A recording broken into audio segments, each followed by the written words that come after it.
जय हिंद दोस्तों। शिक्षा विभाग में मचा हड़कंप।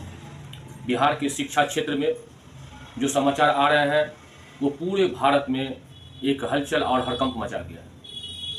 पूरे भारत देश में हड़कंप और हलचल मचा दिया है। बिहार के शिक्षा क्षेत्र में हो, समाचार पत्र में बिहार का समाचार शिक्षा क्षेत्र का एक तरफ और पूरे भारत का समाचार एक तरफ। फिर भी बिहार के शिक्षा क्षेत्र का समाचार बहुत भारी है। जैसे जब बिहार में वैकेंसी निकलती है, बीपीएससी हो या अन्य कोई बहाली हो, उसमें सभी राज्य के आवेदकों से आवेदन आमंत्रित किए जाते हैं।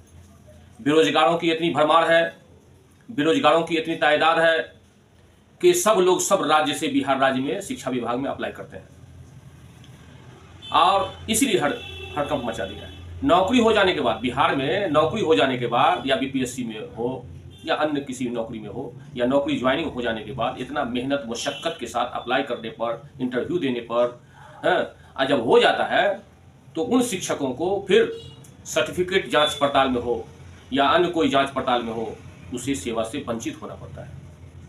इस वजह से जैसे TRE 1 हो, TRE 2 हो, TRE 3 हो या TRE 4 हो, किसी भी एग्जामिनेशन बीपीएससी का हो, शिक्षकों का हो जाता है तो बहाल मेरिट के आधार पर। लेकिन जब सर्टिफिकेट जांच होता है तो किसी भी सर्टिफिकेट में त्रुटि पाई गई या फर्जी पाया गया या गलत हुआ तो धीरे धीरे उसका सेवा समाप्त हो जाती है। क्योंकि नियोजित शिक्षक एक तैयारी के साथ, मेहनत मुशक्कत के साथ, और अन्य शिक्षक भी अन्य राज्य के भी और बिहार राज्य के भी बड़ी मेहनत मुशक्कत के साथ वो बहाल होते हैं। लेकिन जैसे बता रहे हैं, अन्य राज्य का हो, जब आमंत्रित हो जाता है आवेदन, इंटरव्यू हो जाता है, तो बाद में कहता है कि नहीं, स्थानीय जो है आवासीय प्रमाण पत्र हो। तो हर आदमी का हर लगाव है, स्थानीय आवासीय प्रमाण पत्र हो गया, वो ब्लॉक से बन गया। उसके बाद फिर सरकार का नियम हो जाता है कि नहीं, 60% से ज़्यादा मार्क्स जिनका है अन्य राज्य का, उन्हीं लोगों की नौकरी होगी, इस आधार पर जो छाट दिया जाता है। तो ज्वाइनिंग से पहले ही आपको छाट देना चाहिए था। ये सरकार का ये माने मन मस्तिष्क अच्छा प्रतीत नहीं होता है। आपको बहाल से पहले ही आपको नहीं करना चाहिए था। ठीक है, तो इस तरह से उनकी सेवा गलत साबित करके निकल जाता है। जबकि नौकरी में बहुत मेहनत से बहुत खर्च होता है, तरह तरह का खर्च होता है। तो ये अति आवश्यक कार्रवाई यहाँ कर देता है। तो शिक्षा मंत्री माननीय श्री सुनील कुमार जी बिहार के ये भी बोले हैं कि जिनके सर्टिफिकेट में त्रुटि हो, फर्जी हो या किसी प्रमाण पत्र में गलत हो, उसको निकाला जा रहा है। वो स्पष्ट वो प्रेस कॉन्फ्रेंस में बोल दिया है। अब मैं तो एक बात और कहना चाहता हूँ कि जो शिक्षक अगर नौकरी कर रहे हैं, अगर उनका सर्टिफिकेट किसी भी दृष्टिकोण से फर्जी है, गलत है, वो नौकरी छोड़कर के चले जाए, कोई दिक्कत नहीं। लेकिन अगर जांचों पड़ताल में आप पाइएगा तो आप पर FIR दर्ज हो जाएगा, आपकी सैलरी रिकवरी के लिए जो है वो कार्रवाई होगी। इसीलिए दोस्तों, मेरे शिक्षक भाई बहनों, आप अपना डॉक्यूमेंट्स देख लीजिए और डॉक्यूमेंट्स देखने के बाद आप निर्णय लीजिए। अगर आपको शक है या दिक्कत है या प्रॉब्लम है तो आप नौकरी छोड़ के जा सकते हैं। चूँकि जाँच जारी है, अब बहुत से यहाँ तक कि नियोजित शिक्षकों को भी जो है डर लग रहा है कि हमारा सर्टिफिकेट गलत है। हालांकि पैरवी अप्रोच में MLC का पैरवी हो या माननीय किसी मुखिया जी, जिला परिषद या किसी का पैरवी हो, तो चूँकि पूर्व में माननीय नीतीश कुमार जी जो है मार्क्स बेसिस पर बहाल किए थे, तो मार्क्स बेसिस पर होता है कि उलट सुलट इधर से उधर हो गया, वही जाँच चल रहा है। तो लेकिन जिनका मार्क्स सही है, जिनका सर्टिफिकेट सही है, नियोजित शिक्षक, उसको शिक्षा विभाग नहीं निकाल सकता है।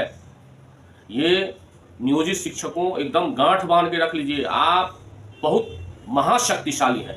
पावर ही नहीं है बिहार सरकार को आपको हटाने का। मैं कई वीडियो में बोल चुका हूं कि नियोजित शिक्षक ये बहुत बड़ा बुलडोजर है। उसको हटाने के लिए विधानसभा के माननीय सदस्यों द्वारा, विधान परिषद के माननीय सदस्यों द्वारा और गवर्नर हाउस में उसका मुहर लगेगा। माननीय महामहिम गवर्नर साहब उस पर सिग्नेचर करेंगे, तब कानून पारित होगा, तब आपको किसी तरह का जो प्रभावित हो सकते हैं। ये आंधी तूफान में नहीं जाइए, दुनिया डोल जाएगा लेकिन आप नहीं डोल सकते नियोजित शिक्षक। हाँ, जो सक्षमता परीक्षा पास करके गए हैं या राजकर्मी का दर्जा पाने के लिए गए हैं, वो तो DO और सरकार के मुख्य सचिव माने सरकार के प्रधान सचिव डॉक्टर एस सिद्धार्थ, शिक्षा विभाग के प्रमुख सचिव डॉक्टर एस सिद्धार्थ साहब भी नहीं कुछ कर सकते हैं। हाँ, वो निगरानी आपसे कड़ी ड्यूटी ले सकते हैं, आपका समय सारणी दे सकते हैं, आप को एकदम माने एक्टिव होकर आपसे काम ले सकते हैं, लेकिन आपको नहीं बिगाड़ सकते कुछ। ये प्रावधान है। हाँ, देखे नहीं आप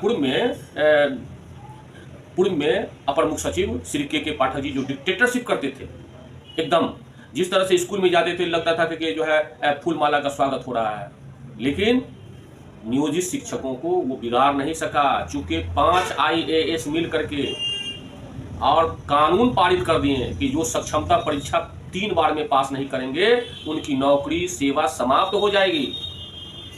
लेकिन कुछ हुआ, हाईकोर्ट भी कह दिया कि नहीं ये गलत है, ये पॉइंट को गलत ठहरा दिया। बल्कि के पाठक साहब ये भी उसमें 5 IAS साहब जो सिग्नेचर की उसमें अंकित कर दिए थे कि प्राधिकार को समाप्त किया जाता है। घर वाला बड़ तर, बड़ वाला घर तर। नियोजित शिक्षक अमर है, बुलडोजर है, उसको कोई नहीं निकाल सकता है। के पाठक साहब, किसी के सैलरी बंद करने से पहले आपका सैलरी बंद हो गया। इसलिए दोस्तों घबराने की बात नहीं है, जो सही है वो सही है और जो गलत है वो गलत है। आप लोग घबराए नहीं, आपके साथ सही के साथ पूरा समाज है, पूरा देश है।